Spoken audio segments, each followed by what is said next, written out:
এত ইস্যু হয় যে সবকিছু নিয়ে কথা কওয়া সম্ভব হয় না, কিন্তু এটা নিয়ে কথা কইতেই হবে। আজকের যে বিষয়টা আর কি, সেটা হইতেছে জুলাই যোদ্ধাদের আইনি সুরক্ষা দিতে অধ্যাদেশ হইতেছে। একদিন পরে ঘুম ভাঙিছে সবার। আসিফ নজরুল একদিন পরে অধ্যাদেশ বানাইতেছে। কামটা তো খুব ভালো হচ্ছে তাই না, ভালো করিচ্ছে তাই না, খুবই ভালো কাজ করছে। আসিফ নজরুল তো ভালো ছেলে, সন্ধ্যাবেলা হাত মুখ দিয়ে পড়তে বসে। হ্যাঁ, আসিফ নজরুল বাংলাদেশের মানুষদের দূর পাইছে, দূর পটাইতেছে, তাই আঙ্গারে হাতের লেমন চুষ ধরাইতেছে। আসিফ নজরুল আর প্রফেসর ইউনূসের সরকার আঙ্গারে কিভাবে ধাপ্পা দিচ্ছে সেটা না বুঝে দেখি। আসেন আগে আসলে বুঝে দেখি অধ্যাদেশ আসলে কি। অধ্যাদেশ হইল সংসদ ছাড়া, জানে যখন সংসদ নাই তখন সরকার আর রাষ্ট্রপতির মাধ্যমে জারি করা একটা অস্থায়ী আইন। তার মানে এটা আইন কিন্তু সংসদে পাস হয়নি, এবং এইটা এখন জারি করা হইতেছে জরুরি পরিস্থিতির জন্য, যেহেতু সংসদ নাই। আর একটু ভেঙে বলি, ধরেন সাধারণ আইন কিভাবে হয়। স্বাভাবিক নিয়মে একটা প্রস্তাব আসে, সংসদে আলোচনা হয়, ভোট হয়, পাস হয়, রাষ্ট্রপতি সাইন করে সম্মতি দেয়, আইন হয়ে গেল। এইটারে বলা হয় সংসদীয় আইন। কিন্তু তাইলে অধ্যাদেশ আসে কখন? যখন সংসদ বসেনি বা সংসদ ভেঙে গেছে, এখন অধিবেশন চলতেছে না, কিন্তু সরকারের দরকার আছে, এখনই আইন দরকার আছে, অপেক্ষা করা যাবে না। তখন মন্ত্রিসভার পরামর্শে রাষ্ট্রপতি অধ্যাদেশ জারি করে থাকে। তো অধ্যাদেশের আসলে বৈশিষ্ট্যগুলো কি? এক নম্বর হইতেছে এটা আইনের মতো কার্যকর কিন্তু স্থায়ী না। সংসদ বসলে সংসদে অধ্যাদেশকে আনতে হয়, তারপর অনুমোদন নিতে হয়। অনুমোদন না পেলে অধ্যাদেশ বাতিল। মানে সংসদ কার্যকর না থাকলে, সংসদ না থাকলে রাষ্ট্র যেন অচল না হয়, সেজন্য অধ্যাদেশ এই বিষয়টা জারি আছে। এখন ধরেন পরের সংসদ এটা পাশ করলো না অধ্যাদেশ আসিফ নজরুলের, তাহলে কি হবে? আসিফ নজরুলের কাছে উত্তর আছে নাই। অধ্যাদেশ সংসদে পাশ হয় আইন হইলেও সংসদ চাইলে তো পরের দিনই নতুন আইন করে সেটা বাতিল করে দিতে পারে। এমনকি এই অধ্যাদেশ যেটা আসিফ নজরুল করতে যাচ্ছে সেটা আদালত এখনই বাতিল করে দিতে পারে। তার মানে এটার মূল্য শূন্য, জিরো। তাইলে আসিফ নজরুল কেন করতেছে সেটার উত্তর আমরা পরে পাবো। আসলে আগে বুঝে নেই যে আদৌ জুলাইয়ের জন্য দায় মুক্তি দেওয়া সম্ভব কিনা। এক কথায় দেওয়া সম্ভব না, এবং দেওয়া যে সম্ভব না এটার কারণ আসিফ নজরুল, তার সাথে আছে ওয়াকার, তার সাথে আছে প্রফেসর ইউনূস নিজে, তার সাথে আছে ডাক্তার জাহেদ, তার সাথে আছে বিএনপি, তার সাথে আছে তারেক রহমান। এরা সবাই এই পরিস্থিতি ইচ্ছা করে তৈরি করছে। কেন? কারণ ঘোষিত বিপ্লব ছাড়া দায় মুক্তি সম্ভব না। দায় মুক্তি কোনো আইনি ব্যতিক্রম না, এটা একটা সার্বভৌম ঘোষণা। যে বিপ্লব ঘোষণা করতে পারে না সে দায় মুক্তি দাবি করার নৈতিক অধিকার, ক্ষমতা এটা কোনোটাই রাখে না। ওয়াল্টার বেনিয়ামিন বিপ্লবী সহিংসতা বনাম আইন রক্ষাকারী সহিংসতা, এইটা একটা কথা বলছিলেন। একদিকে লেখেন বিপ্লবী সহিংসতা, আরেকদিকে হচ্ছে আইন রক্ষাকারী সহিংসতা। আইন তৈরি করে যে সহিংসতা আর আইন রক্ষা করে যে সহিংসতা, দুইটা এক না। উনি বলছেন ল প্রিজার্ভিং ভায়োলেন্স যেটা পুরানো ব্যবস্থার ভিতরে থাকে, এবং ল মেকিং ভায়োলেন্স যেটা নতুন ব্যবস্থার জন্ম দেয়। যে সহিংসতার নতুন আইন তৈরি করে না সেটা কেবল অপরাধ। 1971-এর স্বাধীনতা যুদ্ধ ছিল নতুন আইন তৈরি করার লড়াই। 1971-এর স্বাধীনতা যুদ্ধে আমরা যেটা করছি সেটা ল মেকিং ভায়োলেন্স, সেজন্য এটা অপরাধ না। পুরানো বন্দোবস্ত রেখা সংগঠিত রাজনৈতিক সহিংসতা বৈধ হতে পারে না, কারণ তা আইন ভাঙে, কিন্তু নতুন আইন সৃষ্টি করে না। স্মিথ বলছেন সার্বভৌম সেই যে ব্যতিক্রম ঘোষণা করতে পারে। ওনার একটা বিখ্যাত সূত্র ছিল, উনি বলছেন ইংরেজিতে কইছেন বাংলা হইতেছে সার্বভৌম সেই যে ব্যতিক্রম ঘোষণা করতে পারে।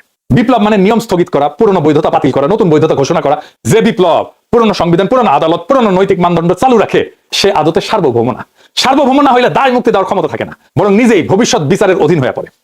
হান্না আরেন্ট বলছিলেন যে সহিংসতা একটা নতুন রাজনৈতিক সূচনা করতে পারে না, উনি বলছেন ফাউন্ডিং মোমেন্ট এটা তৈরি করতে পারে না, সে সহিংসতা নিজেই নিজের বিরুদ্ধে সাক্ষ্য দেয়। সেই কারণে নতুন রাষ্ট্র গঠন করা ছাড়া সহিংসতা বিপ্লব না, এটা অপরাধ। তিনজনের কথা বললাম। বেনিয়ামিন বলছেন নতুন আইন না বানাইলে সহিংসতা অপরাধ। স্মিথ বলছে ব্যতিক্রম ঘোষণা না করলে সার্বভৌম আসে।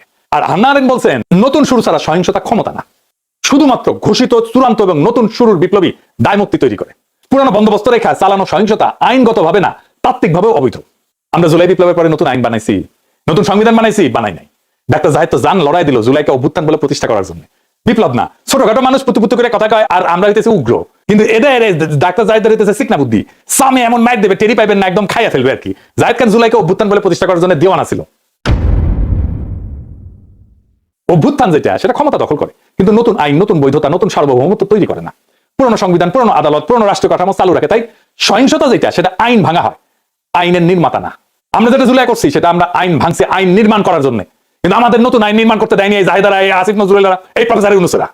সেই কারণে এইটা ল ব্রেকিং ভায়োলেন্স হয়ে গেছে, ল মেকিং ভায়োলেন্স হয়নি। অভ্যুত্থানের সময় যে সহিংসতা হয় সেটা পরে অপরাধ হিসাবে বিচারযোগ্য থাকে। সেই কারণে ডাক্তার জাহেদরা 24-এর বর্ষা বিপ্লবকে বিপ্লব না বলে অভ্যুত্থান বলে প্রতিষ্ঠা করার জন্য দেওয়ানা হয়েছিল, যেন জুলাই বিপ্লবীদের পরে জবাই করা যায়।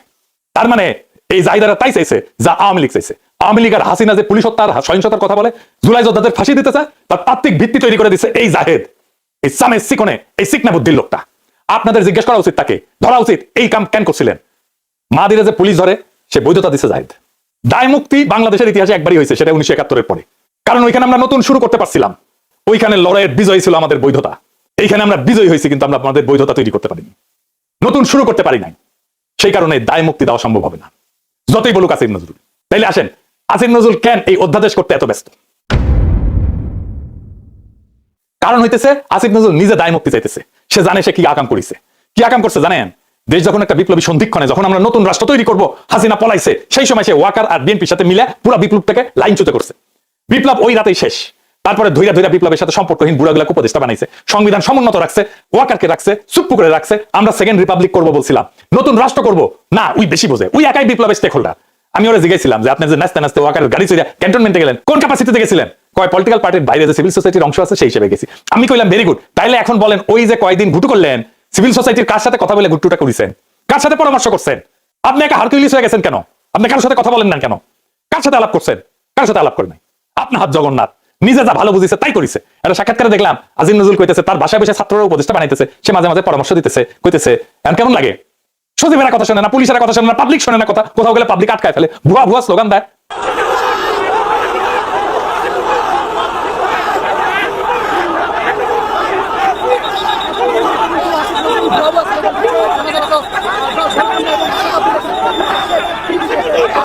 খুব মজা না? হ্যাঁ, এখন তো এগুলো শুনিচ্ছেন, এরপরে পাবলিক থাপড়াবে ধরে রাস্তায়, রাস্তার থাপড়াবে। ওই সময়টাতে ঠিক হয়েছে সংবিধান সমুন্নত রাখতে হবে। ওই যখন ঘুটু করিচ্ছে, সংবিধান সমুন্নত রাখলে 2024 সাল লড়াই, বিপ্লবের সহিংসতা সব অবৈধ হয়ে যায়। বৈধ হয় হাসিনা খুন করা, ছাত্রলীগের গুন্ডামি, পুলিশের গুলি, সব বৈধ হয়ে যায়, কারণ সরকারের বিরুদ্ধে বিদ্রোহ তারা নিয়ন্ত্রণ করতেছে। এই কাজ করছে আসিফ নজরুল, এই কাজ করছে জাহেদ, এই কাজ করছে বিএনপি, এই কাজ করছে তারেক রহমান, এই কাজ করছে প্রফেসর ইউনূস। নিজে আইনের লোক হইয়া আসিফ নজরুল ওই 3 দিনে ছাত্রদের সাথে বৈশা উপদেষ্টা পরিষদ বানাইতেছে, আর ওই প্রসেসের মধ্যে দিয়ে ওই ছাত্রদেরই মৃত্যু পরোয়ানা লিখতেছে আসিফ নজরুল। এখন অধ্যাদেশ বানায় লেবেন চুজ ধরাই দিতেছে। এই অধ্যাদেশ বালটা করবে। 1975 যারা সোহরাওয়ার্দীর বডিগার্ডের ফুটা করেছিল তাদের জন্য সংবিধানে ইনডেমনিটি দেওয়া হয়েছিল, কাম হয় নাই। 1975 ওই বিপ্লবী ঘটনার পরে যেই দল বিএনপি ক্ষমতা আসছে, তারাই কর্নেল ফারুক, বদরুল হুদাকে, শাহরিয়ারকে তুলে দিচ্ছে আওয়ামী লীগের হাতে, যেন ফাঁসি দিতে পারে। আওয়ামী লীগ তাদের জেলে ভরে, রায় হয় নিম্ন আদালতে, আপিল চলতেছিল। খালেদা জিয়ার আমলে খালেদা জিয়ার সরকার সবাই ছেড়ে দিতে পারতো, আইনসঙ্গত ভাবে ছেড়ে দিতে পারতো, আপিল নিষ্পত্তি করে। কিভাবে জানেন? আসেন একটু বুঝে দেখি। আদালত রায় দিছিল ফায়ারিং স্কোয়াডের মৃত্যুদণ্ড। বাংলাদেশের সিভিল আদালতে ফায়ারিং স্কোয়াডের মৃত্যুদণ্ডের বিধানই নাই। রাষ্ট্র বা আদালত যদি এমন কোন পদ্ধতিতে মৃত্যুদণ্ড কার্যকর করে যেটা কোনো বিধানে নাই, আইনে নাই, যে পদ্ধতিটা আইনে লেখা নাই, তাহলে এটা টেকনিক্যাল ভুল বা কাগজপত্রের গলদ হিসেবে থাকে না। এইটা তখন সংবিধান ভাঙার বিষয় হয়ে যায়। কারণ বাংলাদেশের সংবিধান বলছে মানুষকে শাস্তি দিতে হইলে সেটা আইনের ভেতর থেকে দিতে হবে, আর্টিকেল 31। আর মানুষের জীবন কেড়ে নেওয়া যাবে শুধুমাত্র আইনসম্মত প্রক্রিয়ায়, আর্টিকেল 32। এই সীমা লঙ্ঘন করলে দুইটা কথা পরিষ্কারভাবে বলা যায়, মানে বিচারটা সংবিধানের চোখে বৈধ থাকে না। রাষ্ট্র নিজেই আইনের সীমা পাড়ায় গেছে, আইন যে ক্ষমতা দেয়নি সেই কাজ রাষ্ট্র করছে, এটা করতে পারে না।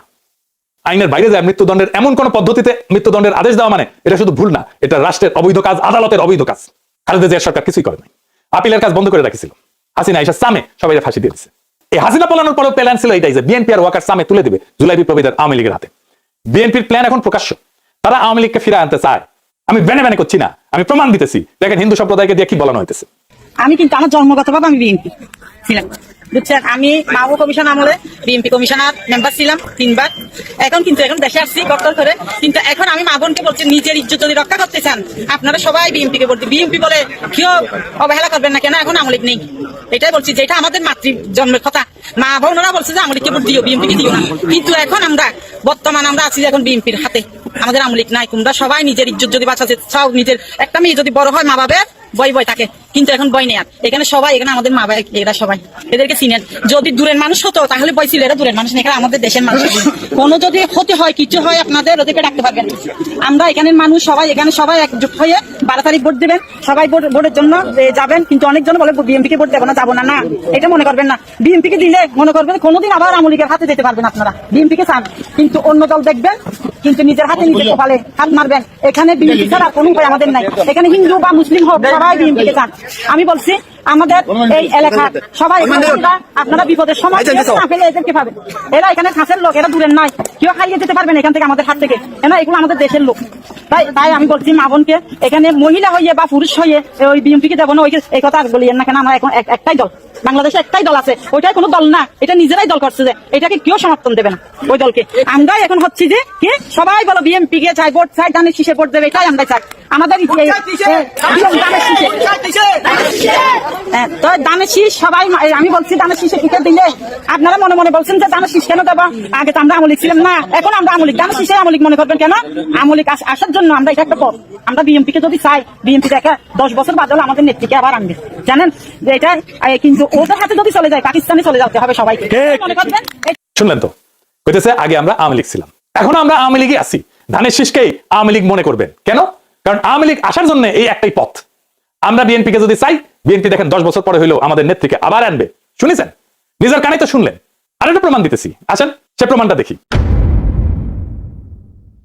এই যে সংসদ নির্বাচন হইতেছে, এখানে এমপি কে ভোট দেওয়া ছাড়া একটা গণভোট হবে, সেই গণভোট হবে, বিএনপি কিন্তু ঘরের মধ্যে এগুলো স্বীকার করেছে গণভোটে যে সমস্ত জিনিস থাকবে, এই গণভোটে হ্যাঁ বা না ভোট দিতে হবে। হ্যাঁ ভোট দিলে কি কি পাবেন? আপনি 12টা জিনিস পাবেন, 12টা। কিভাবে আগামী রাষ্ট্র চলবে সেটা ঠিক করতে পারবেন। কি কি সেটা একটা একটা করে বুঝে দেখি, শুনে মন দিয়া। আপনি কি এমন একটা বাংলাদেশ চান যেখানে তত্ত্বাবধায়ক সরকার, নির্বাচন কমিশন, সরকারি কর্ম কমিশন মানে যেটাকে পিএসসি বলা হয়, এটা গঠনে সরকারি দল এবং বিরোধী দল একত্রে কাজ করবে? সুন্দর কথা না? 2 নাম্বার, সরকারি দল ইচ্ছা মতো সংবিধান সংশোধন করতে পারবে না। সুন্দর না কথাটা? 3 নাম্বার, সংবিধানের গুরুত্বপূর্ণ পরিবর্তনের ক্ষেত্রে গণভোটের বিধান চালু হবে। সুন্দর না? আমরা সবাই মিলে ভোট দিয়ে ঠিক করবো। 4 নাম্বার, বিরোধী দল থেকে ডেপুটি স্পিকার এবং গুরুত্বপূর্ণ সংসদীয় কমিটি সমূহের সভাপতি নির্বাচিত হবেন বিরোধী দল থেকে। সুন্দর না? যত মেয়াদী হোক কেউ সর্বোচ্চ 10 বছরের বেশি প্রধানমন্ত্রী থাকতে পারবে না। সংসদের নারীর প্রতিনিধিত্ব পর্যায়ক্রমে বাড়বে। ক্ষমতার ভারসাম্য প্রতিষ্ঠার জন্য পার্লামেন্টে একটা উচ্চ কক্ষ গঠিত হবে। দেশের বিচার ব্যবস্থা স্বাধীনভাবে কাজ করবে। সুন্দর কথা না? আপনার মৌলিক অধিকারের সংখ্যা বাড়বে। কিরকম একটা মৌলিক অধিকার হইতেছে, ইন্টারনেট সেবা কখনো বন্ধ করা যাবে না, এটাকে মৌলিক অধিকার হিসেবে ঘোষণা দিবে। তার হাসিনা এটা বন্ধ করে দিছিল। দণ্ডপ্রাপ্ত অপরাধীকে রাষ্ট্রপতি ইচ্ছা মতো ক্ষমা করতে পারবে না, ফাঁসি দিলেও তো ক্ষমা করে দেয়, জেল দিলেও ক্ষমা করে দেয়। রাষ্ট্রপতি এবং প্রধানমন্ত্রী ক্ষমতার মধ্যে ভারসাম্য থাকবে। রাষ্ট্রভাষা বাংলার মর্যাদার পাশাপাশি অন্যান্য জাতিগোষ্ঠীর ভাষাও সাংবিধানিকভাবে স্বীকৃত হবে। সব সুন্দর কথা না? 12টা কথা। হ্যাঁ ভোট দিলে সবগুলো পাবেন, এই যতগুলো আছে সবগুলো, না ভোট দিলে কিছুই পাবে। কিন্তু বিএনপি কি বলতেছে দেখেন, বিএনপি কি বলতেছে, জনগণকে কি বলতেছে শোনেন, নিজের কানে শোনেন। এখানে আরেকটা ব্যালট হবে হা এবং না। আপনারা একটু গণভোট হয়েছে না? এটা গণভোট হবে হা এবং না। যদি আপনারা যারা আওয়ামী লীগ করেন, যারা অন্যান্য দল করেন, তাদের কাছে তাদের জ্ঞাতার্থে সুবিধার্থে আমি জানাচ্ছি, যদি হা জয়যুক্ত হয় কোনো ক্রমে, সারা দেশে যদি হা জয়যুক্ত করা মানে ভোটে জয়যুক্ত হয়, তাহলে এদেশের স্বাধীনতার পরে 72 যে একটা সংবিধান ছিল, শেখ মুজিবুর সাহেব করেছিল, ডক্টর কামালের হাতে লেখা, এই সংবিধান টোটাল ডাউমিট করে দেবো, মানে মুছে ফেলবো। স্বাধীনতার যে 71 সালে যে যুদ্ধ হয়েছিল, এই যুদ্ধটা 71 সালের কোনো ঘটনায় বাংলাদেশে আর থাকবে না। এর মধ্যে সংস্কার করতে চাইতেছে, যে সংস্কারের জন্য হানাপুর হইতেছে, এর মধ্যে লেখা আছে 71 সালকে বাদ দিয়ে 24-এ যে এটা হয়েছে গণভোটদান হয়েছে, 71 জায়গাটা নিবে 24 সাল। কেন নিবে? এটা একটা কারণ আছে, জামাত ইসলামের একটা কারণ আছে। জামাত ইসলাম 71 সালে দেশে স্বাধীনতা চায় না, এই দেশে বাংলাদেশে স্বাধীন হোক, বাংলাদেশ স্বাধীন হোক, জামাত ইসলাম কিন্তু এটা চায় নাই। যারা আওয়ামী লীগ করেন তারা একটু খেয়াল করে শুনে, যদি হা জয়যুক্ত হয় তাহলে আওয়ামী লীগ কিন্তু এখন মানে কি জানি প্রজ্ঞাপনের মাধ্যমে আপনার স্থগিত হয়েছে, আওয়ামী লীগ নির্বাচনে অংশগ্রহণ করতে পারবে না। যদি হা জয়যুক্ত হয় তাহলে আওয়ামী লীগ একবারে আর কোনো মিটিং টিটিং হবে না, মিটিং সংসদে কোথাও উঠবে না। ওই হার মধ্যে এই লেখা আছে আওয়ামী লীগ নিষিদ্ধ। এই যে 24 সালে গণহত্যার জন্য আওয়ামী লীগ কিন্তু নিষিদ্ধ হয়ে যাবে আপনাদের ভোটে। যদি হাতের ভোট দেন, হাতে ভোট দিলে আপনার 16 ডিসেম্বর থাকবে না, 26 মার্চ থাকবে না, আপনার 71 সালে যে যুদ্ধ করতে মা বোনেরা দিচ্ছে, 30 লক্ষ মা বোনের দিচ্ছে, এটা থাকবে না। অর্থাৎ আপনারা যারা আওয়ামী লীগ করেন, দয়া করে আপনারা না ভোটের জন্য হলো আওয়ামী লীগের তো আমরা আসলে বিএনপি হইতেছে উদারপন্থী রাজনীতি। আমরা বিএনপি চাচ্ছি সকল দল মিলে একটা দেশের নির্বাচন হোক, সকল এবার না হোক, সামনে যেন সকল দল একটা নির্বাচন অংশগ্রহণ, 5 বছর পরে সকল দল নির্বাচন অংশগ্রহণ করতে পারে। আপনারা আপনাদের যারা আওয়ামী লীগ করেন, আপনাদের দল রক্ষা করার জন্য আপনাদের কেন্দ্রে যাইতে হবে, ঠিক আছে? আপনাদের কেন্দ্রে যাইতে হবে, আপনাদের দল রক্ষা করার জন্য, না ভোট দেওয়ার জন্য, সার্বভৌমত্ব দেশ রক্ষা করার জন্য, 71কে ফিরিয়ে মানে 71 যেভাবে স্বাধীনতা যুদ্ধের ইতিহাস আছে, এই ইতিহাসটা রক্ষার জন্য হলো যারা না ভোট দিবেন, যারা আওয়ামী লীগ করেন, আপনাদের কেন্দ্রে অবশ্যই যেতে হবে।